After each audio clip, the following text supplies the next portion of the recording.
You've got to try these crispy barbecue chicken tenders. They're my absolute favourite at the moment. And I believe this face says it all. I can't stop eating them.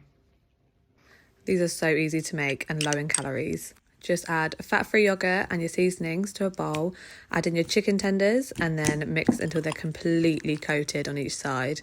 Crush up some cornflakes and then coat each bit of chicken, pop in the air fryer with some low-calorie spray, and then whilst that's cooking, you can make your barbecue sauce. You can find all ingredients in the caption. Once each bit of chicken is cooked through and crispy, you can add on the barbecue sauce and coat.